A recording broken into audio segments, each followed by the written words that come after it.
and nice enough to join us, NFL insider for The Athletic. He's the guy that puts together the weekly quarterback stock report. Jeff Howe, how are you today, Jeff? Doing well. How are you? We're good. Thank you so much for your time. I'm a big fan of your stock reports here. You asked a question. I appreciate that. Yeah, you asked a question this week that no one seems to know the answer to. What is wrong with Lamar Jackson, who I know didn't practice today? Yeah, it's been weird. Normally when I reach out and I ask, hey, what's going on with so-and-so, I get 3 or 4 bullet points of, hey, these are the things, sometimes the offensive line's not working, whatever, so on and so forth.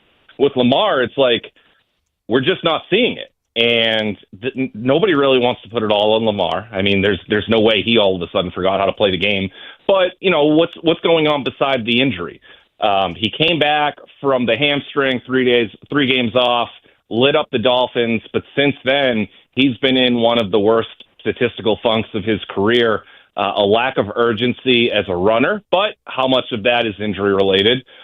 There are certainly some issues with the offense around him. I mean, the stats would be a whole lot better if there weren't some questionable calls, if he didn't have Isaiah Likely fumbling the ball through the end zone, so on and so forth there. But ultimately, it looks like a mess in Baltimore across the board, and Lamar is not one who's able to escape from that. Jeff Howe joining us this morning, or this afternoon, I should say, the NFL insider of The Athletic. Jeff, when it comes to the big news this week, there is no doubt that it has been about Phillip Rivers and the Colts. Unfortunately, Daniel Jones goes down with the Achilles injury. How convinced are we that Phillip Rivers is going to make his debut back in an NFL uniform, and what can he realistically do if he does? I'll have a much longer story on that tomorrow, but I just filed that about 2 hours ago. But, I mean, realistically, that's the first question you asked is, I don't know how much this is getting paid attention to, the narrative of that, but, my worst fear, just in terms of the storyline, obviously we don't have the rooting interest and yada, yada, yada. My worst fear is he goes through one of these practices, strains a calf, and then this really cool story just completely disappears because he can't get himself onto the field. But realistically, what's the upside? Let's say he does get through practice. He is able to play Sunday against Seattle. He's got a brutal schedule. The last 4 teams he's playing are all ranked in the top 11 in points allowed. He's got the number 2 defense this week, the number 1 defense in the Texans to close out the season. He's playing against 4 teams that are in the playoff picture right now. It's the hardest strength of schedule of the remaining 4 games of any team in the league by a pretty considerable amount. This is a Colts team that I had forecasted a couple weeks ago with Daniel Jones dealing with the injury and the immobility and then some other areas kind of falling off. I didn't think this Colts team was going to make it to the playoffs with a relatively somewhat healthy Daniel Jones. Now putting in Phillip Rivers, I don't see them it's going to take an unbelievable act for him to go out there and help them win a game. You can't take that amount of time off and then come back and think that it's going to be seamless and just say that, his arm, it looks great. He can still spin it like everybody else.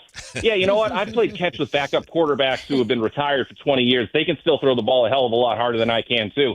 But you know what? What's going to happen when they're in the season finale? He's got his legs. They're a little bit dead, and Will Anderson is crashing down on him. What's going to happen to him this week when Leonard Williams and Byron Murphy, who lead the Seahawks in sacks, are charging up the middle, and all of a sudden, he's not reading it as quickly as he'd like to. You can make the connection to Shane Steichen's offense and the long history that he has with Steichen and the Chargers.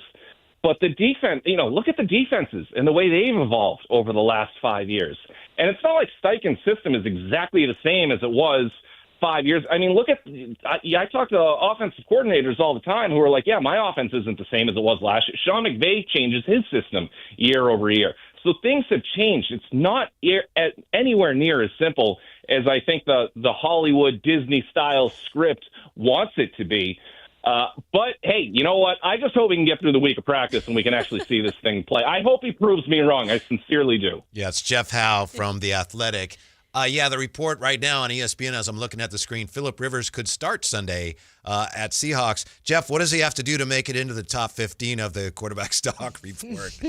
About 4 consecutive games with 158.3 rating. Yeah.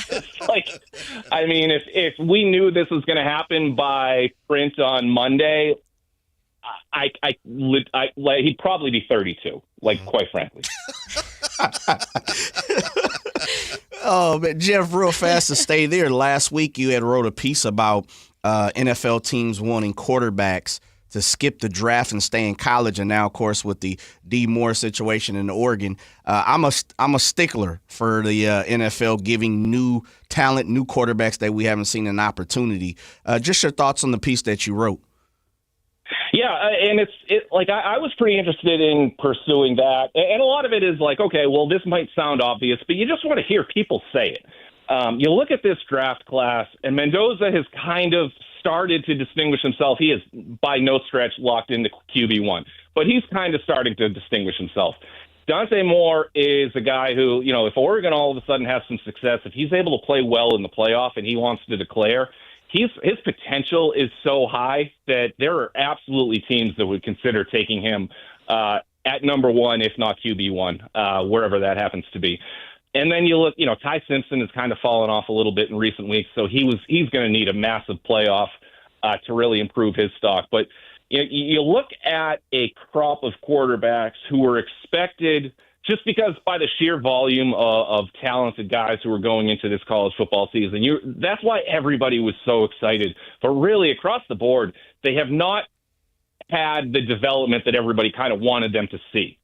And with it being so much easier nowadays to stay in school with NIL, and even if you wanted to transfer to find a better opportunity to kind of suit your pro game, like Cam Ward did a season ago going to Miami, which obviously worked out. You have situations like that where these guys can make $5 million for an extra year of college football and go out and get those reps. You look at Ty Simpson, who's only been a one-year starter. Dante Moore, only been a one-year starter.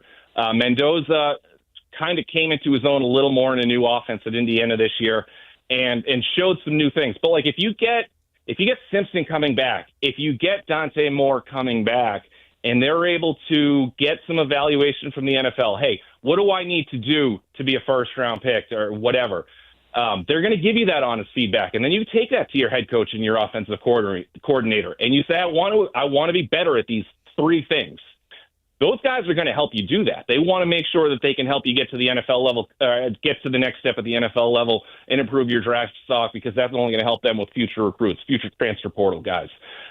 So there's so many reasons to amass that experience in college. The last thing you want is for a guy who thinks that he's let's say a fringe third rounder, the stock could elevate, maybe he turns himself into a Tyler Shuck during the draft process, or maybe he falls into the seventh round like a Quinn Ewers, and you're sitting there saying, well, I should have just transferred and I could have played and I could have made $4, $3, $5 million this season, been the king of a college campus, but instead you're the number 2, number 3 down in Miami. You're not getting those quality reps. You now lose the path that you might have hoped to have, a more sure thing as a starter. And then, what happens if you wake up 3 years down the road and you're still in the same spot? What happens if you hit that backup circuit like a Trey Lance, and the next thing you know, you're 5 years removed from playing quality college football? And so, that time passes you by. We talk about how hard it is for a guy like Phillip Rivers to take 5 years off. You want to talk about, that time that the younger quarterbacks, 22, whatever years old, they come in, they miss that, or they're not able to get that game experience. That's hard for them to make up. Just talking to, I'm just thinking of a conversation I had with a head coach this summer who lost a rookie for 10 days in training camp. And he's like, yeah, he came back, and it was basically starting from scratch on July 15th. So it's hard for these guys who, if you're going to be a first round pick, if Dante Moore gets the intel, hey, you know what, you're going to be a top 10 pick. Somebody's going to take you. We're going to figure it out. We're going to make you a starter. You know what? That's really hard to turn down. But if you are a second or third round guy who's just sort of hoping that you're going to land in the right situation, unfortunately, more often than not, that just doesn't happen, and it makes more sense to stay. Jeff Howe with us. He puts together the quarterback stock report for The Athletic, among other things. Jeff, I want to ask you about Brock Purdy, and I want to ask you how far he is from being top 10. And I know literally he's 15th right now on your list, so he's 5 spots away. But just in terms of how he's playing since he came back from the turf toe, which apparently is still somewhat of an issue for him, how far is he in terms of how he's playing from being back in the top 10 of the QB stock report? Honestly, not that far. He's sort of in that. He's in a bit of a tier. It's been so convoluted from like the 6 to like 16 range for quite a while. I've even had a hard time, really since Baker Mayfield kind of started to deal with the injuries. I've had a hard time picking out the 5th guy. So it's been, it's not as far. Like sometimes people are like, oh, you know what, my guy's 13th, and that sucks. And I'm like, well. Yeah, but like the difference between him and number 8, and then you look at the guys who are ahead of him, like it's not really as bad as it might necessarily look. Yeah. In terms of Brock Purdy, it's like I'm big on circumstance. So I think it's really important, obviously for success, to just have a good circumstance around. You need a good offensive line. You need receivers who aren't going to drop the ball. You need a coach who's going to put you in a good position. You need an organization that's going to help you develop. So with Purdy and the amount of injuries that he has around him, the lack of consistent playing time, that's really what's hurt him more than the performance. So it's really just about making sure that he gets more reps, more playing time out there. And that it's more about that with him than anything else. Jeff Howe, kind enough to join us this afternoon. You can go check out his work at The Athletic. Speaking of the Niners, there was a quarterback in before, obviously, Brock Purdy with Mac Jones. Just straight up, do you feel like he has done enough as a backup and taking on that starter role a lot this season to have a market as a starting quarterback in this league? Because we all know this league is always fiending for a starting quarterback. Oh, yeah, 100%. I absolutely do. But if I'm the 49ers, I'm not sure I'm giving him up. Right. And like you think about like just the history that they have. I reported at least a couple of years ago that the Niners made it known to Mac Jones that they intended to draft him. And this was like, a couple months before the draft. So obviously things changed and they pivoted to Trey Lance, which was a decision at the time that I loved because I was huge on Trey Lance. But anyway, all of that stuff aside, they finally have Mac Jones in the. I don't even know why I'm admitting these things at this point. I didn't have to do that. I didn't have to take a loss so publicly on the radio. But now that they have Mac Jones in the building and they're able to work with him and they saw what he was able to do on the field, why would you let him go? You look at Brock Purdy's injury history, the Niners' injury history overall, something is going to pop up. So I wouldn't be in a rush to give him away. The other part, too, is if Brock Purdy didn't just get paid, if there wasn't so much guaranteed money on the books, let's be real, this would be a much closer competition if the money wasn't involved. So I think if you're the Niners, you want to let this thing ride out and see what Mac Jones can do for you if he is indeed called upon, to relieve Brock Purdy by injury in 2026. And if he is, then you look at 27 and you say, all right, that Brock Purdy contract is easier to move on from if they think that Mac Jones is the better option. I'm not saying he will or will not be, but I think it's something they have to consider. So unless somebody's coming to the Niners with at least a first-round pick, I'm not even sure I'd want to answer the phone if I'm the Niners. It would be attractive to get a second and let's say even a 3, a 2 and a 4. Like those are, you sit there and you say, all right, well, we've invested in Brock. We can give this guy away. We just signed him as basically a street free agent. And look what we turned him into. I understand that side of the argument. And with a Niners team that needs to supplement the middle class of the roster, those draft picks would get put to good use. But, man, I wouldn't mess with giving up Mac Jones if I were them. But if you're another team and you've seen the way that he's played and you have, if you're Minnesota or you have one of those QB-friendly systems and you know that you can get him in a McVay/Shanahan tree, like one of those disciples, I think he'd be a really attractive option this offseason because there, quite frankly, just isn't anything else in the veteran market that's going to be available. Joined by Jeff Howe, one of the leading NFL insiders for The Athletic. Jeff, you are... I used to think that, too, until he told me he was a big Trey Lance guy. Now I don't know what to think of him. Oh, my goodness. You guys should look up the amount of times I probably tweeted about Trey Lance, the feature I wrote about Trey Lance before the draft. They probably want me as far away from that family as possible. I'm kidding.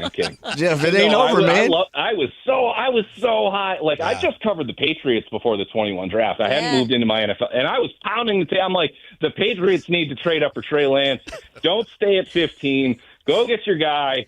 And look, I still think, like, if he had a chance, if he stayed healthy, all that talent, maybe it takes over. But maybe we saw what happened. Yeah. He's still got an opportunity. He's still got Herbert's banged up quite a bit, Jeff, so don't lose hope. Real fast, I want to stay right there with the Niners before we let you go, because you are on the inside of the NFL circles. Brandon Ayuk, where does this situation lie right now for the 49ers? Is there any hope? We've heard a little bit, John Lynch kind of, he put it out there a little bit that there might be some hope of him playing. What's your thoughts on that? The Niners always, they're not at like a Cowboys level with their contract drama, but they're they're not afraid to stay in the ballpark. It's messy, it's ugly. I think back to the Jimmy Garoppolo situation a few years ago when it looked like there was no chance in the world he was going to return, and he did. Yep. I mean, I think eventually you try to let cooler heads prevail. I think they're going to go into the offseason probably assuming they're going to split. And that's the speculation on my part. But, they're going to be assuming, we're just reading every signal that we've seen here. But, I think Ayuk could sit there and say, well, if they cut me, or he could find, I'm sure he's not thinking that. He could find out, if they cut me, what's my market going to be? How much money can I make? And do I really want to make this as messy in the offseason as I've made it over the past several months? So I don't know. I still think cooler heads could prevail because we've seen it with the Niners before. Jeff, before we let you go, one more if I may. 16th in your rankings, Jalen Hurts. They're going crazy in Philly talking about benching him. Is Jalen Hurts the problem in Philadelphia?